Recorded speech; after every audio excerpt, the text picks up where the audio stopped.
કે તેઓ અહીંયા આવી અને પોતાની વાત રજૂ કરે. આપણા પ્રાંત સાહેબ શ્રી.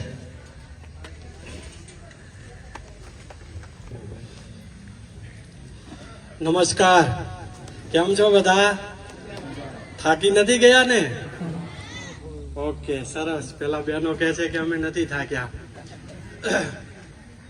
દેશભરમાં અને ગુજરાતની અંદર આપણા ગુજરાતના વીર સપૂત લોખંડી પુરુષ આદરણીય સરદાર વલ્લભભાઈ પટેલની 150મી જન્મ જયંતિ સમગ્ર દેશ ઉજવી રહ્યો છે.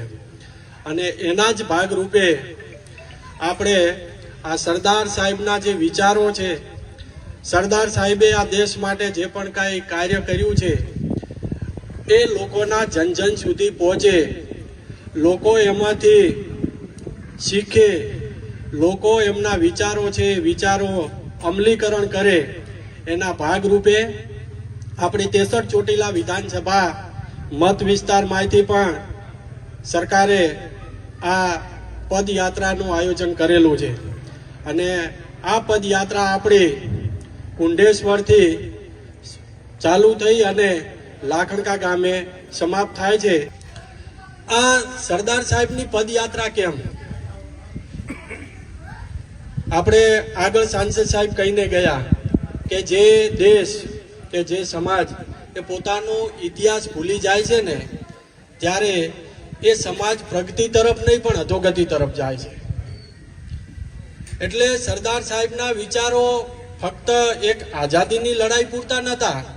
તમે સરદાર સાહેબના ભાષણો વાંચશો, એમના એક એક દિવસના જે તમે ખેડાની અંદર સભાઓ જોશો, અમદાવાદની સભાઓ જોશો, કે દેશના જુદા જુદા ખૂણાઓની અંદર જ્યારે આઝાદીની લડત ચાલતી હતી અને ત્યારે એમણે જે ભાષણો આપ્યા છે ને, એમાં એક એક શબ્દ એમનો સોનેરી શબ્દ છે. એક એક શબ્દની અંદર એટલી તાકાત રહેલી છે ને કે ખરેખર હું તો એ શબ્દો વાંચું છું ને તો આપણને એમ થાય કે હા, શું સરદાર સાહેબના વિચારો હતા. શિક્ષણ પ્રત્યે પણ એટલું જ એમણે ભાર આપ્યું હતું. આ બ્યુરોક્રેસી અધિકારીઓના વિશે પણ એમના મંતવ્યો ખૂબ જ એમણે રજૂ કર્યા છે. ભ્રષ્ટાચાર અંગેના પણ એમના વિચારો છે એ ખુલ્લેઆમ બધાને ખબર જ છે કે ભ્રષ્ટાચાર છે એ જેમ લાકડાની અંદર ઉધઈ કેમ કોરી ખાય છે, એમ ભ્રષ્ટાચાર છે એ આખી સિસ્ટમને કોરી ખાય છે, માનવ જાતને કોરી ખાય છે. ઈમાનદારીની વાત કરી છે, બધી જ એમણે વાતો કરી છે. એટલે રાજ્ય સરકારને થયું કે આ સરદાર સાહેબના જે વિચારો છે ને ખરેખર લોકો સુધી પહોંચવા જોઈએ કે શું એમણે કાર્ય કર્યું છે. એટલે રાતે મેં બેઠા બેઠા થોડા કદાચ કીધું ભૂલી જવાય, જે શિક્ષણ ઉપર આપણે હંમેશા ભાર આપતા હોઈએ છીએ, બીજું તો બધું આપણે કરીશું પણ શિક્ષણ અને આરોગ્ય એ આપણી પાયાની જરૂરિયાત છે. આજે અમે આ ચાલતા આવ્યા એમાં ઘણા બધા જો દાદાઓ બેઠા છે, મને લાગે અભણ રહી ગયા હશે. અને જ્યારે કોઈ પણ માણસ અભણ રહી જાય ને ત્યારે આ મગજનો દરવાજો નથી ખુલતો. આ મગજ જે આપણું ખુલવું જોઈએ. અત્યારે હું અહીંયા બોલી રહ્યો છું, આ બધા બોલી રહ્યા છે, એ બધા કેમ બોલે છે? કારણ કે શિક્ષણ છે. શિક્ષણ જ તમને બોલતા કરે છે. બાકી શિક્ષણ સિવાય છે આપણે ક્યારે ન બોલી શકીએ. એટલા માટે 2 જ મિનિટની અંદર આપણે જે સરદાર વલ્લભભાઈ પટેલ આપણા પ્રથમ ગૃહમંત્રી, નાયબ વડાપ્રધાન, આપણે અમુક તો બાબતો જાણીએ છીએ. 562 રજવાડાનું એમણે એકીકરણ, વિલીનીકરણ કર્યું આ દેશની અંદર. સાથે સાથે એમણે અમારા જેવા દરેક અધિકારીઓ માટે સરદાર સાહેબ પ્રેરણાના સ્ત્રોત છે. એમણે સર્વ ભારતીય સેવાઓ, ઇન્ડિયન એડમિનિસ્ટ્રેટિવ સર્વિસ જે આઈએસ, પહેલા આઈએસ હોય, કલેક્ટર હોય અને નીચે જીએસ આપણા નાયબ કલેક્ટરો હોય, તો આઈએસની પહેલી જ બેચનું સંબોધન મુંબઈની અંદર સરદાર વલ્લભભાઈ પટેલે કર્યું હતું. અને એમણે આ બ્યુરોક્રેસી, આ સેવાઓને ભારતની છે ને બેકબોન કીધી હતી, હડ્ડી કીધી હતી. બરાબર છે.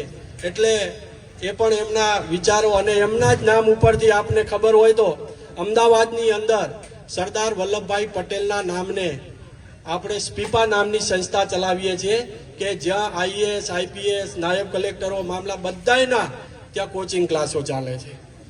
અને હૈદરાબાદની અંદર પણ જે ઇન્ડિયન પોલીસ સર્વિસ આઈપીએસ અધિકારીઓ પણ જે તાલીમ લેવા જાય છે એ પણ સરદાર વલ્લભભાઈ પટેલના નામની સંસ્થા છે. કારણ કે એમણે આ સેવાઓ ઉપર ખાસ ભાર આપ્યો હતો.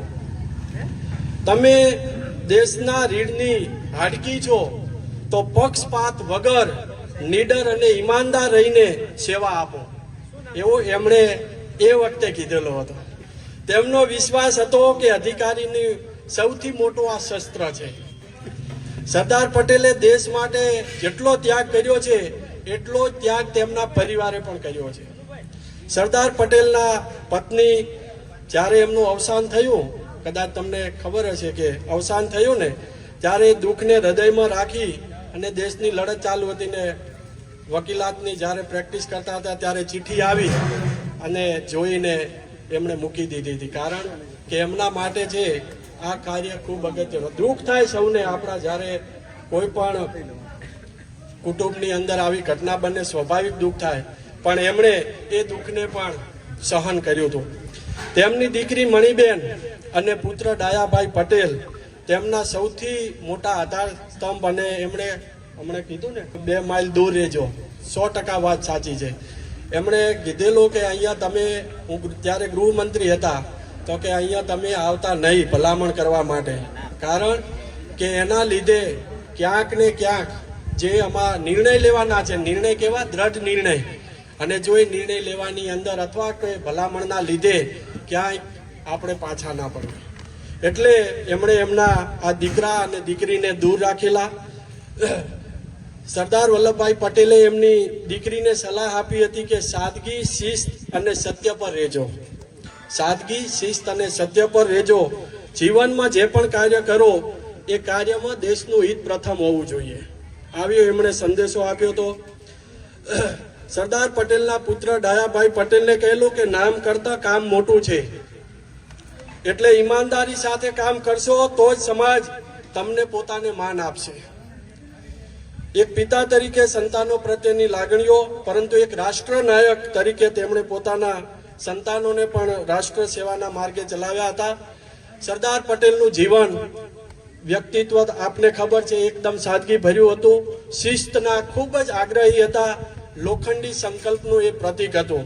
તેમની પાસે નૈતિક શક્તિ એટલી હતી કે માત્ર એક વાક્ય બોલવાથી જ રજવાડાના રાજાઓ અને નવાબોએ નિર્ણય લીધો કે ભાઈ આપણે, જ્યારે 1947નો ભારતનો સ્વતંત્ર અધિનિયમ આવ્યો ને ત્યારે એમાં અંગ્રેજોએ એ કાયદાની અંદર છૂટ આપી હતી કે ભાઈ રજવાડા પોતાની જાતે જે વિચારવું હોય વિચારી શકે છે, બરાબર. અને એ છૂટછાટના લીધે રજવાડાઓને સ્વતંત્રતા મળી ગઈ હતી કે તમે આ બાજુ જોડાઓ, આ બાજુ જોડાઓ, અથવા તમે સ્વતંત્ર રહી શકો છો. પણ સરદાર વલ્લભભાઈ પટેલ અને એમના જે સચિવ હતા મેનન સાહેબ, આ બંનેની રાત દિવસની મહેનત અને ઇન્સ્ટ્રુમેન્ટ ઓફ એક્સેશન ઉપર દરેક રજવાડે જઈને સહીઓ લીધી હતી અને આ રજવાડા ભેગા કર્યા. સરદાર પટેલે અખંડ ભારત બનાવ્યું, પરંતુ આપણી ફરજ છે કે ન્યાય ઝડપી અને નિષ્પક્ષ આપવો. ખેડૂતોની પણ એમણે વાત કરી.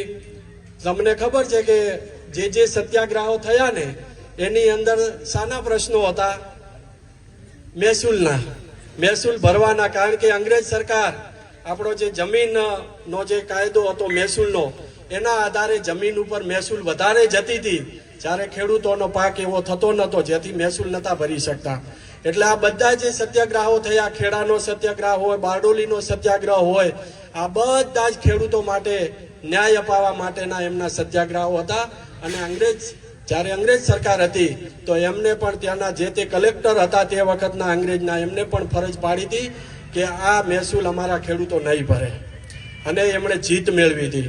તો આવા અનેક ખેડૂતોની, ગરીબોની, પીડિતોની સાથે ઊભા રહ્યા હતા. કાયદો અને વ્યવસ્થા મજબૂત રાખવી, અને એમની તમે વિચારોની વ્યાપકતા જોઈ શકો છો. આપણે હજુ ક્યાંક ને ક્યાંક, આપણે હજુ પણ, દેશ તો આપણો એક છે, એકતા છે, પણ ક્યાંક ને ક્યાંક હજી જાતિવાદીની વાડાની અંદર પણ ક્યાંક હોય છે. એ દેશ માટે નુકસાનકારક છે. આપણે સૌ ગામના પણ લોકો બધા સાથે મળીને એકતાની ભાવના, જેમ આપણે યુનિટી માર્ચ જેમ એકતાનો સંદેશ આપીએ છીએ એમ આપણા ગામની યુક્તા, આપણી તાલુકાની, આપણી જિલ્લાની, એમાં નાત જાત ભેદ ભાવ જન્મ સ્થળ આ બધું જ ભૂલી અને જ્યારે આપણે બધા એક સાથે કામ કરીશું ત્યારે દેશમાં રિઝલ્ટ મળશે. એટલે આ તમારે આ કઈ મારા વિચારો નથી, આ વિચારો સરદાર સાહેબના છે.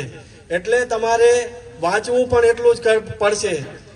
જરા યુવાનોને મારે સલાહ આપવી છે કે રાત્રે જ્યારે મોબાઈલમાં રીલ જુઓ છો ને તો રીલ્સ થોડીક જોવાની ઓછી કરો, નકે એ પણ એક વ્યસન છે. એ વ્યસનમાં તમે અટવાઈ જશો તો નુકસાન છે. એટલા માટે આ જે યુવાનો છે એમણે નો ડાઉટ મનોરંજન જોઈએ, પણ એટલું મનોરંજન ન હોવું જોઈએ કે જેથી કરીને આપણે ક્યાંક ને ક્યાંક કારકિર્દી ના બનાવીએ. અને છેલ્લે જે સરદાર સાહેબે જે એમનો સંદેશો આપતો હતો કે બધાને સાથે રાખો અને રાષ્ટ્રને સૌથી ઉપર રાખો, બધાને સાથે રાખો, રાષ્ટ્રને સૌથી ઉપર રાખો. અને આ જ સંદેશ સાથે અને સૌને ફરી એક અપીલ કરીશ કે આ બધા ક્યાંક ના ક્યાંક ભણતરથી વંચિત રહી ગયા છે, પણ હવે આપણે એક આ લાખણકા ગામે એક સંકલ્પ કરીએ, આ સરદાર પટેલ સાહેબની યાદગીરીના રૂપે એક સંકલ્પ કરીએ કે અમે અમારા બાળકોને પૂરેપૂરા ભણાવીશું, કોઈ પણ જાતની કચાશ રાખ્યા સિવાય.